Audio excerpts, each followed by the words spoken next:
Waa'ee namaa qofti isaan dhukkubsu. Waa'ee namaa qofa haasaa irratti xiyyeeffatanirra haasofnaarra. Faayidaan isaan argatan maalii fi miidhaan isaan argatan maalidha? Hawaasa biraa hoo ilaalcha akkamii argachuu danda'an ka jedhu waliin ilaallaa jechuudha. Har'a gorsa isinii qabadhee dhufee jechuudha. Barumsa jaalalaatii miti. Sagantaa biraati irratti barumsa jaalalaa na eeggadhaa isiniin jedha. Har'aaf qabxii gorsa jedhamteen isinii qabadhee dhufe. Kanaafiyyuu qabxii muraasa waan ta'eef hanga dhumaatti nu wajjin tura. Waan irraa hubattan immoo saanduqa koomentii jalatti nu tolchuu hin dagatinaa. Jechuun nu katabuu hin dagatinaa jechuu kiyya.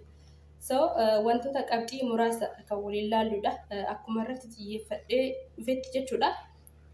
Namoota waa'ee namaa haasa'an, waa'ee namaa isaan cinqu, waa'ee namaa ebaluu isin akkam ta'e, ebaluu har'a akkam ta'e, ebaluu maalii akkas godhe, ebal akkas ta'e, ebalu. Ani kan jedhee ofii hin yaadanne har'a naqqa'i uf ta'e jechuun ni dhufee jechuudha. Namatu si aarsinaan jechuu dandeettallaa. Ani hawaasuma keenya kana irratti waa baay'ee mataale. Kanumaan na aarse malee aarii dhuunfaa nama takka irraa hin qabu. Akka hin dogongorrechuu barbaadeeti yeroo baay'ee argamaa jira namoota keenya keessatti, hawaasa keenya keessatti jechuudha. Warroota waa poosti godhan, warroota waa sheerii tolchan, warroota waa'ee namaa isiniin jedhu hordoftoota kiyyaa ani Hannii jedhama. Warroonni haarawa gara chaanaalii kiyyaatti dhufaa jirtan baga nagaan dhuftan. Warroonni faamilii kiyya turtanillee immoo bagi nagaan na eedan. Baay'ee isin jaaladha, baay'ee isin kabaja. Iddoo guddaa isin qaba keessa kiyya. Keessumaayyuu warroonni koomentii babbareedaa onnee keessa namaatii hin baane. Naaf tolchitan guddaa isin galateeffadha. Barumsa jaalalaa irratti faamilee guddaa fi cimina kan qaban na taasiftaniirtan. Guddaa galatoomaa. Gal'isoo isin hin galateeffannu hin darbu jedheetan. Okay, isatti aansuudhaan kan waliin ilaallu har'a namoota waa'ee namaati irratti xiyyeeffatan. Hojiis haa ta'u, uma fedheeyyuu haa ta'u, waa'ee namaa bichaa hojjechuudhaaf karoorfatantu jira. Namoota of hin taane jechuudha. Uf ta'a jechuun dhufee jechuudha. Maaliifi carraa baay'ee isaan darbaa jira waan ta'eef carraa kana osoo isaan hin darbine naqaa jiranii akka itti fayyadaman dhaamsa qabaaf har'aan ta'a. Kanaafiyyuu sheer gochuudha. Namicha of hin taane isaan waa'ee namaa poosti godhu gilgalas ganamas waa'ee namaa irraa haasa'u feesbuukii irratti ba'ee siruma hayyuu fi asteewistii maali jaansan of godhee akkasii haasa'u. Isaan biraan akkanaa geettanii isin gaafadha. Okay, hordoftoota kiyya. Tokkoffaa irratti namni waa'ee namaatti irratti xiyyeeffatee haasa'u nama ofitti amanamummaa hin qabne jechuudha. Nama ofitti amanamummaa hin qabne jechuudha.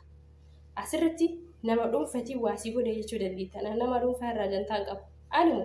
Ani karaas balaa anaa ol katareetu na keessa jira konfidensiin jechuudha. Ka anaa ol tare. Ka maxinii kiyyaa ol tareen qaba konfidensii jecha namaatiin ani haanjaa takka hin qabu. Namni waan fedhe olaan jedhe jireenyi koo anaaf tole taananii haanjaa lamaan qabu. Maaliif ani waan hojjedhutti yaadeen hojjedha waan ta'eef waan hojjedhisan irratti namni naqeeqe taanaan itti kofleen bira taraa malee irraan hin kaadhu jechuudha. Sababiin isaas warroota barumsa hin qabnetuyyuu waa'ee namaa irraa haasaa jechuudha. Kana yoo isin jedhu ijoollee koomantanaaf hojjetanii miti. Warroota ciminaa fi dadhabina kiyyaa na barreessitan jechuu kiyyaa miti. Warroota balaaleffata, warroota waan biraa keessa jiraniituyyuu jira. Waan biraa keessa isin hin jedhu asitti amma namiin fakkaatanii akkaawuntii biraa banatanii dhufanii waan hin taane naa kataban maal jaasitti fakkaati abukkis fokkattitti akkis taate akkis ani fokkadhus laa haya gaba ofiifan jiraadha siifin jiraadha ani fokkidhee bareedhe maaltu si geeshe እና waa'ee dhuunfaa kiyyaan waa'ee hawaasa keenya irratti deemaa irraan qabadhee si dhufe jechuudha. Ani nama ofitti amanamummaa mataa ol qabudha. Abbaan fedhe waan fedhe onaan jedhe gurraan kennuuf. Ijaanis ilaalu. Kanaafiyyuu akkaan kotaa jechuu kiyyaa miti. Si mudatee kan nuuf qooduu dhuftee jettanii naaf kaafuu deemta waan ta'eef booddee qoomante. Ani nan mudanne gonkumaayyuu nan mudanne jechuudha. Maaliif ani gurratti hin kennu waan ta'eef jechuudha. Kanaafiyyuu warroota of hin taane of ta'a jechuun dhufe har'a. Kanaaf sheer gootanii biraan geettanii jechuudha. Namoota baay'eetu jira gara sooshaal miidiyaa kanaafaan namoota baay'eetu jira namoonni of hin taane. Namoonni galgalaas ganamas waa'ee namaa irraa qaaqan baay'eetu jira jechuudha. Namoonni akkasii sun taayimii itti qulqullina ofii eeggatan. Taayimii itti rifeensa isaanii sirreeffatan. Taayimii itti uffata isaanii qulqulleeffatan hin qaban. Ta Facebook ani hordoftullee Facebook jala viidiyoo baluu maalirra oolee waa'ee baluu maalirra ga'ee boru poostii isa godha. Ebeluun maal jee boru maalii poostii godha kanaatu abjuu bulchaa jechuudha. Uf ta'e uf qulqulleessi. Hagaza zaa'aa nama sanirraa maal haasaa waa'ee isaan irraa gaggadha jettee deemtu san deemii rifeensa keessa sirreeffadhu.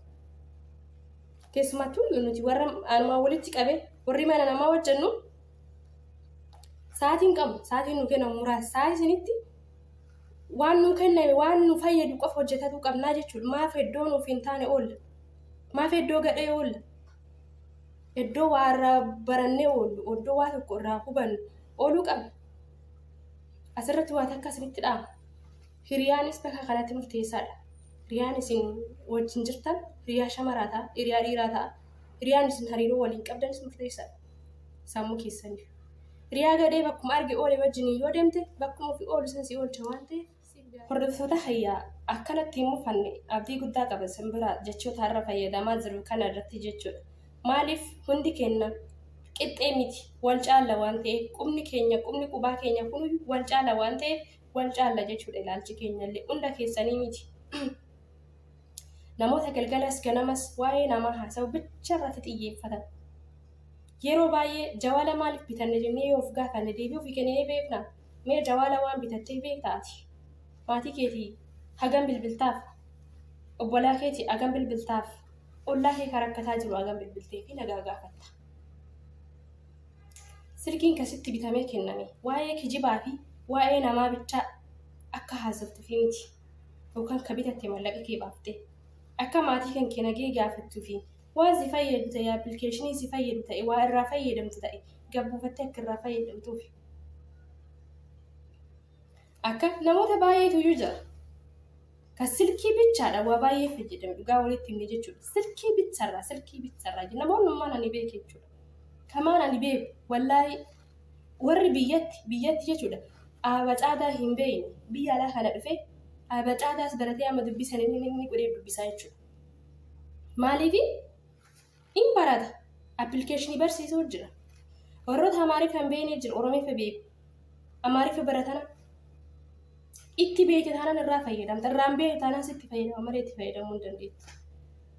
Yeroo kan kee iddoo maka jibaatii fi iddoo nama waan hin taane naasofne hojiin isaa kheyrii hin qabne bira ooltee buleessu maal argetta?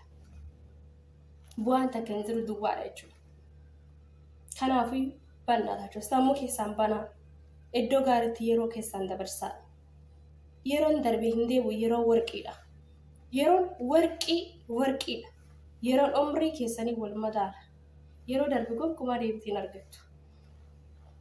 Harri boruu miti. Guyyaan har'a darbe guyyoo duwwaatti si darbe boruu deebee si deebi'uu hin danda'u. Guyyaa kamiifiyyuu aarsaa kafali.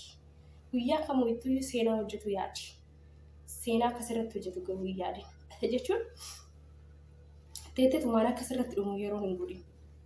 Akkuma san himmootiyyuu ijoollee meeqatuyyuu garee ijaaree garee quraanaa ijaaranii quraana barsiisanii namni alii baa taajee hin beekne amma quraana juuza meeqa hafazee sheekii ta'e arginee beena.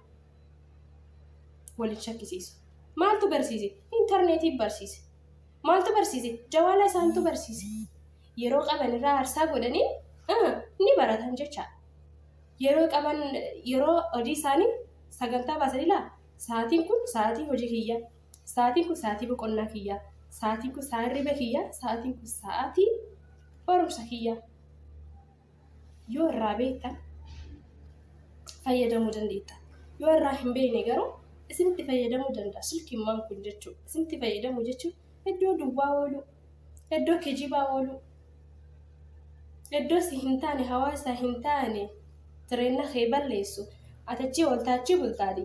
Gaafa galtee maatii kee maal barsiifte obboleessoo? Maal barsiifte obboleettii? Kanaafuu bakka waa barannaa oollu.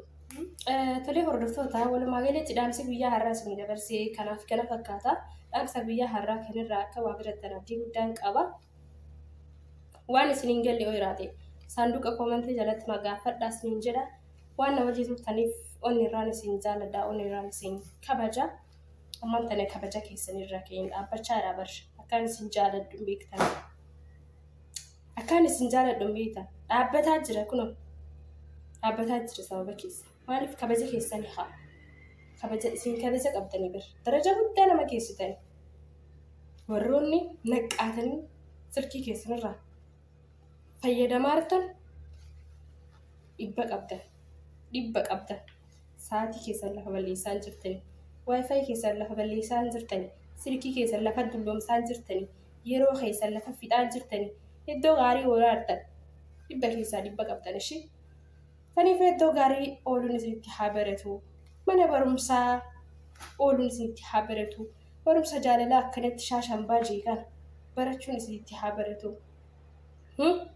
Mana keenya mana barumsaa mana jaalalaa barumsa jaalalaa isinii gadhiisni torbeedhaanii jidduudhaan garuu dhaamsa akkanaa kana hawaasa keenya keessa qaawwii jiru kana baasnee isin biraan geennaa jechuudha. Waan dhageeffattaniif onni irraan isin galateeffannaa, onni irraan isin jaallannaa, laayikii gochuu hin irraanfatinaa. Yeroo gaarii